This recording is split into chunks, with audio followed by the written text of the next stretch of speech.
நீங்கள் இப்போ தான் நியூவாக ட்ரேடிங்கில் வந்து வந்திருந்தாலும் நிஃப்டினா என்ன, பேங்க் நிஃப்டினா என்ன, ஏடிஎம் ஓடிஎம் ப்ரீமியம்லாம் வந்து கரையுது இந்த மாதிரிலாம் சொல்கிறாங்களே, எனக்கு எதுவுமே தெரியாதே, இந்த மாதிரி ஸ்டேஜில் வந்து நீங்கள் இருந்தாலும் நான் சொல்லித்தரப்போகிற ஸ்ட்ராட்டஜி இருக்கு இல்லையா, அதை பயன்படுத்தி நீங்கள் சுலபமாக லாபம் வந்து பண்ண முடியும். ரொம்ப ரொம்ப சிம்பிளான ஸ்ட்ராட்டஜி. நீங்கள் ட்ரேடிங்கை பற்றி எல்லாமே வந்து கற்றுக்கிட்டா கூட, அட்வான்ஸாக வந்து எல்லாமே கற்றுக்கிட்டு ஒரு 3 இயர்ஸ் 4 இயர்ஸ் எக்ஸ்பீரியன்ஸ் வந்து இருந்தாலும் இந்த மாதிரி சிம்பிளான ஸ்ட்ராட்டஜியை பயன்படுத்தி தான் நீங்கள் ட்ரேடு வந்து பண்ணுவீங்க. 9:15 3:30 மணி வரைக்குமே மார்க்கெட்லாம் வந்து பார்த்துக்கிட்டு இருக்கவே மாட்டீங்க. சும்மா வீடியோ போடுறதுக்காக அந்த மாதிரி வேணால் பார்க்கலாம். பட் உண்மையாக ட்ரேடு வந்து பண்ணுறவங்க அந்த மாதிரிலாம் வந்து பார்க்கவே மாட்டாங்க. ரொம்ப ரொம்ப சுலபமாக என்ட்ரி கொடுத்துட்டு வந்து போய்கிட்டே வந்து இருப்பாங்க. ஸோ அந்த மாதிரி ஒரு ஸ்ட்ராட்டஜி வந்து நான் சொல்லித்தரேன். ஸோ இதெல்லாம் என்ன, எப்படி கற்றுக்கிறது அப்படிங்கலாம் சொல்கிறேங்க. முதல்ல நம்ம ஸ்ட்ராட்டஜி வந்து பார்த்துடலாமா? இந்த ஸ்ட்ராட்டஜி வந்து பார்க்குறீங்க அப்படின்னா ஷேர் மார்க்கெட்டின் ஆசான் புத்தகம் இருக்கு இல்லையா, அதோட பாகம் 1ல் 116வது பக்கம் வந்து இருக்குது. பார்க்குறீங்க அப்படின்னா இந்த ஸ்ட்ராட்டஜி வந்து இருக்கும். புக் இருந்துச்சு அப்படின்னா படிச்சுக்கிட்டே வந்து இந்த வீடியோ வந்து பாருங்க, இன்னும் கொஞ்சம் நல்லா வந்து உங்களுக்கு புரியும். ஸோ புக்கில் இருக்க ஸ்ட்ராட்டஜி வந்து பார்க்குறீங்க அப்படின்னா கேண்டிலுக்கு ஏற்ற மாதிரி ட்ரேடு வந்து பண்ணுறதுங்க. அதை ஒரு ஹேமர் வந்து ஃபார்ம் ஆகுதுன்னா எப்படி என்ட்ரி கொடுக்கணும், எப்படி ஸ்டாப் லாஸ் பண்ணணும், அந்த மாதிரி சொல்லி கொடுத்துருப்பேன். இது வந்து பார்க்குறீங்கன்னா நான் முன்னாடியே சொல்லி கொடுத்துருக்கேன், லைட்டாக சொல்லி கொடுத்துருக்கேன். ஆனால் அந்த ஸ்ட்ராட்டஜி வந்து தொடர்ச்சியாக நல்லா வந்து ஒர்க் ஆகிக்கிட்டு இருக்கு. எந்த ஸ்ட்ராட்டஜி வந்து ஒர்க் ஆகாமல் போனாலும் சரிங்க, இந்த ஒரு ஸ்ட்ராட்டஜி தொடர்ச்சியாக லாபம் வந்து கொடுத்துக்கிட்டு இருக்கு. ஸோ அதை பற்றி பேசியே ஆகணும்னு சொல்லி தான் இந்த வீடியோ வந்து நான் பண்ணுறேன். ஸோ ஸ்ட்ராட்டஜி வந்து பார்க்குறீங்க அப்படின்னா 1 hour கேண்டில் ஸ்ட்ராட்டஜி. நீங்கள் ஒரு பிகினர் அப்படின்னா டைம் ஃப்ரேம் பற்றி கண்டிப்பாக தெரிஞ்சுக்கணும். 1 மினிட்னா என்ன, 3 மினிட்னா என்ன, 5 மினிட்னா என்ன, அந்த கேண்டில்லாம் எப்படி ஃபார்ம் ஆகும், எல்லா கேண்டிலோட பேருமே வந்து தெரிஞ்சிருக்கணும். எல்லாத்தையும் பயன்படுத்தி லாபம் வந்து பண்ண முடியாது, நான் ஒத்துக்கிறேன். ஆனால் கேண்டில் பேரை வந்து தெரிஞ்சு வச்சுக்கிறது ரொம்ப ரொம்ப நல்லது. சரி, ஓகே. இப்போ 1 hour டைம் ஃப்ரேமில் அந்த ஃபஸ்ட்டு 1 hour இருக்கு இல்லையா, அதை யூஸ் பண்ணி தான் என்ட்ரி வந்து கொடுக்க போகிறோம். ரொம்ப ரொம்ப சிம்பிளாக நிஃப்டியோ, சென்செக்ஸோ, பேங்க் நிஃப்டியோ, ஃபின் நிஃப்டி எல்லாத்துலேயுமே வந்து ஒர்க் ஆகுங்க. கொஞ்சம் பேக் டெஸ்ட் வந்து பண்ணுற மாதிரி இருக்கும். இப்போது ஃபஸ்ட்டு அந்த 1 hour இருக்கு இல்லையா, மார்க்கெட் ஓப்பனான இடம், அதே மாதிரி 10:15 முடிஞ்ச இடம், ரெண்டையுமே வந்து மார்க் பண்ணிக்கிறீங்க. அதுக்கப்புறம் மார்க்கெட் வந்து 2 லைனில் ஒரு லைனை வந்து பிரேக் அவுட் வந்து பண்ணும்போது என்ட்ரி வந்து கொடுத்துறீங்க. இது சும்மா வந்து லைன்ஸ் வந்து வரைஞ்சி ட்ரேடு வந்து பண்ணுறது கிடையாது. இதுக்கு பின்னாடி நிறைய காரணங்கள் இருக்குது. 9:20 ஸ்டாடல், 9:45 ஸ்டாடல், 10:15 ஸ்டாடல், இந்த மாதிரி ஆப்ஷன் செல்லிங்கில் வந்து பண முதலீடுகள் வந்து முதலீடு பண்ணுற இடம். இந்த டைமில் தான் வந்து முதலீடு வந்து அதிகமாக வந்து பண்ணுவாங்க. அப்படி பண்ணும்போது வந்து பிஇ அண்ட் சிஇ வந்து இங்கே என்ட்ரி கொடுக்குறாங்க அப்படின்னா அவங்க ஸ்டாப் லாஸ் வந்து பார்க்குறீங்க அப்படின்னா இந்த இடத்துல வந்து போடுவாங்க. ஸ்டாப் லாஸ் வந்து இந்த இடத்துல இதே மாதிரி தான் வந்து இருக்கும் உங்களுக்கு. ஒன்று வந்து ஸ்டாப் லாஸ் வந்து ஹிட் ஆகிட்டு 2 என்ட்ரி கொடுக்குறாங்க அப்படின்னா 1ல் வந்து ஸ்டாப் லாஸ் வந்து ஹிட் ஆயிருங்க, இன்னொன்று வந்து ஹோல்ட் பண்ணுவாங்க. அது வந்து கீழே வந்து போச்சுன்னா லாபம். அவங்களுக்கு ஸ்டாப் லாஸ் வந்து ஹிட் ஆகிற இடம் தான் நமக்கான என்ட்ரி பாயிண்ட். இப்போ கீழே வந்து ஸ்டாப் லாஸ் அவங்களுக்கு ஹிட் ஆகுது அப்படின்னா இன்னொன்று வந்து ஹோல்டிங் வந்து பண்ணுவாங்க இல்லையா, அவங்க ஹோல்டிங் பண்ணுற இடத்துல நம்ம என்ட்ரி வந்து கொடுத்துடணும். அவங்கள விட வின்னிங் ரேட் வந்து நமக்கு தான் அதிகமாக இருக்கும். ரொம்ப ரொம்ப பிகினர், நீங்கள் இப்போ தான் ட்ரேடிங்கில் வந்து வந்திருக்கீங்கன்னா கொஞ்சம் வந்து புரியாத மாதிரி இருக்கும். வீடியோ வந்து ஃபுல்லாக வந்து பார்த்துட்டு நான் பிகினருக்காக ஒரு கோர்ஸ் வந்து வச்சுருக்கேன். ஃப்ரீ கோர்ஸ் தாங்க. நீங்கள் பிளேலிஸ்ட்டில் போய் பார்க்குறீங்க அப்படின்னா ஆப்ஷன் ட்ரேடிங் ஃப்ரீ கோர்ஸ்னு இருக்கும். அந்த வீடியோஸ்லாம் வந்து பார்த்து முடிக்கிறீங்க அப்படின்னா ட்ரேடிங்கை பற்றி கம்ப்ளீட்டாக வந்து கற்றுக்கலாம். இல்லை வீடியோ பார்க்க முடியாது, எனக்கு ஸ்டெப் 1லேருந்து ப்ராப்பராக வந்து கற்றுக்கணும் அப்படின்னா ஷேர் மார்க்கெட்டின் ஆசான் பாகம் 1 பாகம் 2 இந்த 2 புக்கு படிக்கிறீங்க அப்படின்னா ஆப்ஷன் ட்ரேடிங்கை பற்றி எல்லாமே வந்து கற்றுக்கலாங்க. Website link and WhatsApp number வந்து கொடுத்துருக்கேன், வேணும் அப்படின்னா வாங்கிக்கோங்க. இப்போ ஒரு ஆஃபருமே வந்து போய்கிட்டு இருக்கு. சரி, ஓகே. இப்போ நான் சொல்கிறது வந்து ஓரளவு புரிஞ்சு இல்லையா?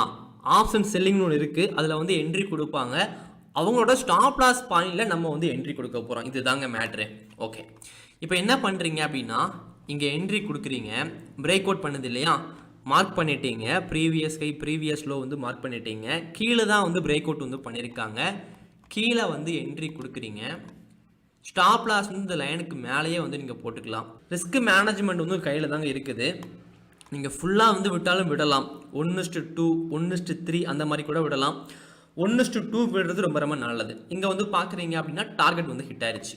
இது வந்து ரொம்ப சின்ன கேண்டில் அப்படிங்கிறதுனால அந்த கேண்டிலுக்கு மேலே தான் நீங்கள் ஸ்டாப் லாஸ் வந்து போடுற மாதிரி இருக்கும். இதுவே ரொம்ப பெரிய கேண்டில் அப்படின்னா இந்த பிரேக் அவுட் ஆன இடம் இருக்கு இல்லையா, அதுக்கு மேலே வந்து கொஞ்சம் போட்டால் வந்து போதும். இப்போ நான் அடுத்து சொல்கிறேன் பாருங்கள். இப்போ இந்த இடத்துல வந்து ரொம்ப பெரிய கேண்டிலாக வந்து இருக்குது. அதே மாதிரி சம் ரூல்ஸ்லாம் வந்து இது இருக்குது. நிஃப்டியில் வந்து பார்க்குறீங்க அப்படின்னா இங்கேருந்து எவ்வளோ புள்ளிங்க ஃபார்ம் ஆயிருக்கு, 134 புள்ளி வந்து கீழே வந்து வந்திருக்காங்க. நிஃப்டி ஒரு நாளையிலேயே வந்து பார்க்குறீங்கன்னா ஒரு 200 புள்ளி 250 புள்ளி அவ்வளோதான் அதிகபட்சமாக வந்து போவாங்க. ஃபஸ்ட்டு அந்த 1 ஹவர் கேண்டில்லையே 130 பாயிண்ட் வந்து வந்துட்டாங்க. அப்படிங்கிறனால இந்த இடத்துல வந்து நீங்கள் ட்ரேடு வந்து பண்ணக்கூடாது. அப்படியே ட்ரேடு வந்து பண்ணுறீங்க அப்படின்னாலும் அந்த நாள் வந்து சைட்வேஸில் போகிறதுக்கான வாய்ப்பு தான் அதிகமாக இருக்குது. இங்கே அப்படி தான் வந்து போயிருக்குது. ஸோ ஃபஸ்ட்டு கேண்டில் வந்து 100 பாயிண்ட்டுக்கு மேலே வந்து இருந்துச்சுன்னா ட்ரேடு வந்து பண்ணாதீங்க. ஓகே, அடுத்த நாள் வந்து பார்க்குறீங்க அப்படின்னா நல்ல ஒரு கேண்டில் தான், ஒரு 70 பாயிண்ட் தான் வரும்னு நினைக்கிறேன், பார்க்கலாம். எஸ், ஒரு 70 பாயிண்ட் தான் இருக்குது. அப்போ நீங்கள் என்ன பண்ணுறீங்க, ப்ரீவியஸ் ஹை வரைகிறீங்க. நான் ரிமூவ் பண்ணிடுறேன். ப்ரீவியஸ் ஹை வரைகிறீங்க, ப்ரீவியஸ் லோ வரைகிறீங்க. பிரேக் அவுட் பண்ணதும் என்ட்ரி கொடுக்க போகிறீங்க. மேலே தான் பிரேக் அவுட் வந்து பண்ணுறாங்க. ஓகே, மேலே என்ட்ரி கொடுக்குறீங்க, ஸ்டாப் லாஸ் போடுறீங்க, டார்கெட் போடுறீங்க. இன்றைக்கான மார்க்கெட்டில் வந்து 1:2 வந்து டார்கெட் வந்து ஹிட் ஆயிடுச்சு. ஓகே, அதே மாதிரி அடுத்த நாள் வந்து பார்க்குறீங்க. இந்த இடத்துல வந்து ஃபஸ்ட்டு அந்த 1 ஹவர் கேண்டில் வந்து ஆரம்பிச்சிருக்கு. எவ்வளோ புள்ளிங்க இருக்குது இங்கே வந்து பார்க்குறீங்க அப்படின்னா கரெக்டாக 100 புள்ளி இருக்கிறாங்க. 100 புள்ளி இருந்தால் வேணாங்க. 100 புள்ளிக்கு கீழே ஒரு 90 புள்ளி அந்த மாதிரி இருந்தால் வேணால் போகலாம். ஏன்னா ரிஸ்க்கு, இது கொஞ்சம் ரிஸ்க்கு, சரிங்களா, அதனால் வேணாம். ஓகே, அடுத்த நாள் வந்து போகிறீங்க. இது ஃபுல்லாகவே வந்து ஒரு 90 புள்ளி தான் இருக்குன்னு நினைக்கிறேன். எஸ், 90 புள்ளிகள் இருக்குது. ஸோ ப்ரீவியஸ் ஹை வரைகிறீங்க, ப்ரீவியஸ் லோ வரைகிறீங்க. பிரேக் அவுட் வந்து பண்ணியிருக்கா? இல்லை, இதெல்லாம் வந்து ஒரு பிரேக் அவுட்டே வந்து கிடையாது. பிரேக் அவுட் கேண்டில் அப்படின்னா இந்த மாதிரியாச்சும் இருக்கணும், சரிங்களா. ஓகே, இப்போ அடுத்த நாள் வந்து போகிறீங்க. ரொம்ப பெரிய கேண்டிலாக வந்து இருக்குது. பிரேக் அவுட் நடந்திருந்தாலும் வேஸ்ட்டு தான். 100 பாயிண்ட்டுக்கு மேலே வந்து இருக்குது. இப்போ அடுத்த நாள் வந்து போகிறீங்க. இந்த இடத்துல வந்து பார்க்குறீங்க அப்படின்னா இதுவுமே ஒரு பெரிய கேண்டில். பெருசாக வந்து ஃபஸ்ட்டு 1 ஹவர்லேயே போயிட்டாங்க அப்படின்னா அதுக்கு அடுத்து வரக்கூடிய பாதி நாள் வந்து சைடுவேஸில் தான் மேக்ஸிமம் வந்து போவாங்க. என்ட்ரி கொடுத்தாலும் வேஸ்ட் தான். ஓகே, இப்போ அடுத்த நாள் வந்து பார்க்குறீங்க. சின்ன கேண்டில் தான், என்ட்ரி கொடுத்துடலாம் தான். எஸ், பிரேக் அவுட்டில் என்ட்ரி கொடுத்துருந்தீங்க அப்படின்னா நோ லாஸ் நோ ப்ராஃபிட்டில் வந்து முடிஞ்சிருக்கும். இப்படி ஒவ்வொரு நாளும் ப்ராக்டிஸ் வந்து பண்ணி பாருங்கள். 100 பாயிண்ட்டுக்கு மேலே இருந்தால் விட்டுருங்க. அது கொஞ்சம் குறைவாக இருந்துச்சு அப்படின்னா தைரியமாக வந்து என்ட்ரி கொடுங்க. கொஞ்ச நாட்கள் ஸ்டாப் லாஸ் வந்து வரும், சில நாட்கள் வந்து ட்ரேடே வந்து கிடைக்காது. ஆனால் அதிக நாட்கள் ப்ராஃபிட் வந்து பண்ண முடியும். நிஃப்டி மட்டும் இல்லாமல் சென்செக்ஸ் எல்லாமே நீங்கள் பார்க்குறீங்க அப்படின்னா நிச்சயமாக ப்ராஃபிட் வந்து வருங்க இந்த ஸ்ட்ராட்டஜியில். நான் இந்த ஸ்ட்ராட்டஜியை வந்து இப்போ வரைக்கும் யூஸ் பண்ணிட்டு தான் இருக்கிறேன். நல்ல ப்ராஃபிட் வந்து கொடுத்துட்டு தான் இருக்குது. என்ன சில மாதங்கள் வந்து பார்க்குறீங்க அப்படின்னா மார்க்கெட் வந்து நல்லா சைடுவேஸில் வந்து போகும்போது என்ட்ரியே வந்து கிடைக்காது. ஸோ அந்த மாதிரிலாம் இருக்கணும். என்ட்ரி கிடச்சிச்சு அப்படின்னா நல்ல ப்ராஃபிட்டுமே இதில் கொடுக்கும். இங்கெல்லாம் வந்து பார்க்குறீங்க அப்படின்னா கீழே வந்து பிரேக் அவுட் பண்ணிவிட்டு ப்ராஃபிட் வந்து புக் பண்ணியிருக்க முடியும்.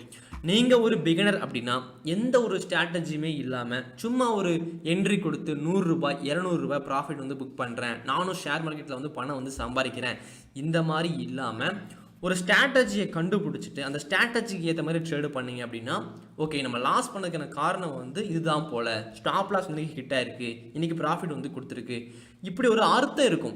அர்த்தமே இல்லாமல் நம்ம ஒன்று வந்து எவ்வளோ வருடங்களை வந்து பண்ணிக்கிட்டே இருந்தாலும் அதில் எந்த ஒரு வளர்ச்சியுமே வந்து இருக்காது இல்லையா. அதுவே நீங்கள் இந்த மாதிரி ஸ்ட்ராட்டஜியில் வந்து ட்ரேடு வந்து பண்ணுறீங்கன்னா வேறு ஸ்ட்ராட்டஜி நீங்களே கண்டுபிடிக்க ஆரம்பிச்சிருவீங்க. அந்த மாதிரி நிறைய ஸ்ட்ராட்டஜி வந்து கண்டுபிடிப்பீங்க. நான் புக்கில் வந்து பார்க்குறீங்கன்னா பாகம் 1 வந்து பிகினர்ஸ்க்காக. ஏன்னா எடுத்த உடனே வந்து அட்வான்ஸாக எழுதுறேன் அப்படின்னா யாருக்கு புரியும்? பிகினர்ஸ்க்கு வந்து புரியாது இல்லையா. ஸோ ஃபஸ்ட்டு புத்தகம் வந்து பிகினர்ஸ்க்காக, செகண்ட் புக்கு வந்து கொஞ்சம் அட்வான்ஸாக வந்து இருக்கும். பாகம் 3 வந்து ஃபுல்லாக வந்து ஸ்டாக்கை பற்றி, லாஸே இல்லாமல் ட்ரேடு பண்ணுறதுக்கு என்னெல்லாம் வழிகள் இருக்கோ அது எல்லாமே வந்து பாகம் 3 வந்து சொல்லி கொடுத்துருப்பேன். அடுத்த மந்த் வந்து லான்ச் ஆகுது. இது படிக்கல அப்படின்னா சீக்கிரம் படித்து முடிச்சிருங்க. அந்த புக்குமே வந்து படிங்க.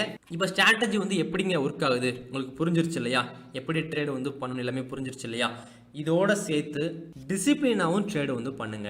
ஒரு நாளைக்கு ஒரே ஒரு ட்ரேடு மட்டும்தான் பண்ணணும். ஸ்டாப் லாஸ் போடணும், டார்கெட் போடணும். யார் பேச்சையும் கேட்டு ஸ்ட்ராட்டஜி வந்து மாற்றிக்கிட்டே இருக்கக்கூடாது. இப்போ நீங்கள் அந்த ஸ்ட்ராட்டஜி வந்து கற்றுக்கிட்டீங்க, உடனே நாளைக்கே வந்து மார்க்கெட் வந்து ஓப்பன் ஆகுது அப்படின்னா பணத்தை வந்து போடக்கூடாது. நிறைய பேர் பண்ணக்கூடிய தப்பு வந்து இதுதாங்க. ஒரு ஸ்ட்ராட்டஜி வந்து கற்றுக்கிட்டாங்க அப்படின்னா அதை அப்ளை பண்ணி பார்த்தே ஆகணும் மார்க்கெட்டில். அந்த ஸ்ட்ராட்டஜி வந்து ஃபார்ம் ஆகிக்கவே செய்யாது, ஆனால் பணத்தை வந்து போட்டுருவாங்க. ஸோ இப்படிலாம் வந்து கண்டிப்பாக வந்து லாஸ் தானே வரும். அந்த மாதிரி மிஸ்டேக் எதுவுமே வந்து பண்ணிடாதீங்க. பேப்பர் ட்ரேடிங் அப்ளிகேஷனில் வந்து பேப்பர் ட்ரேட் வந்து பண்ணி பாருங்க. முதல்ல ரியல் அமௌண்ட்டை வந்து போடாமல் இந்த ஸ்ட்ராட்டஜி எப்படி ஒர்க் ஆகுது இந்த மாதிரி ட்ரேடு வந்து பண்ணி பார்த்துட்டு அதுக்கப்புறம் ரியல் அமௌண்ட்டை வந்து போடுங்க, சரிங்களா.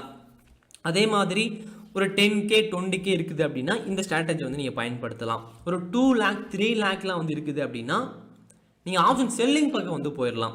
ஆப்ஷன் செல்லிங்கில் வந்து நான் சொல்லி கொடுத்தேன் இல்லையா, சிஇ அண்டு பிஇ வந்து ஒரே நேரத்தில் வந்து செல் பண்ணணும். ஒரே டைமில் 9:20 அப்படின்னா 9:20க்கு வந்து பிஇ அண்டு சிஇ வந்து செல் பண்ணணும். ரெண்டுக்கும் ஸ்டாப் லாஸ் வந்து போடுற மாதிரி இருக்கும். சிஇக்கு வந்து 40% ஸ்டாப் லாஸ், பிஇக்கு வந்து 40% ஸ்டாப் லாஸ். இப்போது மேலேயே கீழேயே வந்து ரெண்டும் சேர்ந்து வந்து போகும்போது ஒன்றில் வந்து லாஸ் கொடுக்கும். இந்த இடத்துல வந்து ஸ்டாப் லாஸ் வந்து ஒன்று ஹிட் ஆகிடும். இன்னொன்று வந்து அப்படியே வந்து மேலேயே வந்து போய்கிட்டே இருந்துச்சு அப்படின்னா ப்ராஃபிட். ஸோ இதுதான் ஸ்ட்ராட்டஜியே. இந்த மாதிரி ஸ்ட்ராட்டஜி வந்து கற்றுக்கிட்டு ரொம்ப நீங்கள் ஈஸியாக வந்து ட்ரேட் வந்து பண்ணிட முடியும். ஜிடிடி ஆர்டரை பற்றி கற்றுக்கோங்க. ஸ்டாப் லாஸ் வந்து போட்டுட்டு அப்படியே வந்து விட்டுலாம். நீங்கள் மார்க்கெட் வந்து பார்க்க வேண்டிய அவசியமே வந்து இருக்காது. நீங்கள் வேறு வேலை பார்க்கலாம், பிஸ்னஸ் பண்ணலாம். ஸோ நீங்கள் ஒரு பிகினர் அப்படின்னா இந்த மாதிரி சிம்பிளான ஸ்ட்ராட்டஜி வந்து பயன்படுத்தி ட்ரேட் வந்து பண்ணுங்கள். இப்போ 2 ஸ்ட்ராட்டஜி சொல்லியிருக்கேன் இல்லையா? இன்னொன்று வந்து பார்க்குறீங்க அப்படின்னா டே ஹை டே லோ ஸ்ட்ராட்டஜி. நீங்கள் காலையில் 9:15க்கு வந்து மார்க்கெட் வந்து பார்க்கக்கூடாது. ப்ரீவியஸ் ஹை ப்ரீவியஸில் வந்து வரையக்கூடாது. 11 மணிக்கு தான் மார்க்கெட்டை வந்து பார்க்கணும். பார்த்தது என்ன பண்ணுறீங்க அப்படின்னா 5 மினிட் டைம் ஃப்ரேமில் அந்த இடத்துல வந்து ப்ரீவியஸ் ஹை ப்ரீவியஸ் லோ வந்து ஃபார்ம் ஆயிருக்கும் இல்லையா? உடனே அதை வரையணும். 11 மணிக்கு வந்து நீங்கள் வந்து பார்க்குறீங்க இந்த இடத்துல மார்க்கெட்டிங் ஓப்பன் ஆகிட்டு ஃபுல்லாக இப்படி வந்து போயிருக்குது. கரெக்டாக 11 o'clock இந்த இடத்துல இருக்குங்க. கரெக்டாக 11 o'clock இந்த இடத்துல இருக்குது. வந்து பார்க்குறீங்க. ஓகே, இன்றைக்கி டே லோ வந்து பார்க்குறீங்க அப்படின்னா இது, டே ஹை வந்து பார்க்குறீங்க அப்படின்னா இது. ஓகே, பிரேக் அவுட் பண்ணுச்சுன்னா என்ட்ரி கொடுக்கலாம். மேலேயோ இல்லை கீழே வந்து பிரேக் அவுட் வந்து பண்ணுறாங்கன்னா என்ட்ரி கொடுக்கலாம். இந்த மாதிரி வெயிட் பண்ணுறீங்க. கீழே வந்து பிரேக் அவுட் வந்து பண்ணுறாங்க, என்ட்ரி கொடுக்குறீங்க, ஸ்டாப் லாஸ் போடுறீங்க, டார்கெட் போடுறீங்க. டார்கெட் வந்து ஹிட் ஆயிடுச்சுங்க இந்த இடத்துல. இதுவும் ஒரு ஸ்ட்ராட்டஜி தான். ஒரு நாளைக்கு ஒரு ட்ரேடு பண்ணுறவங்க ஷேர் மார்க்கெட்டில் லாஸ் வந்து பண்ணுறது கிடையாது. நீங்கள் என்ன பண்ண போகிறீங்க அப்படிங்கிறத நீங்கள் தாங்க முடிவு பண்ணணும். இந்த ஸ்ட்ராட்டஜியை பற்றிலாம் தனியாக வந்து வீடியோ வந்து போட்டிருக்கேன், புக்லேயும் சொல்லி கொடுத்துருக்கேன். வேணும் அப்படின்னா படிங்க. இதை விடவும் நல்ல நல்ல ஸ்ட்ராட்டஜிலாம் வந்து இருக்குது. நான் அதை பற்றியும் சொல்லித்தரேன். அடுத்த வீடியோவில் பார்க்கலாம். தேங்க்யூ.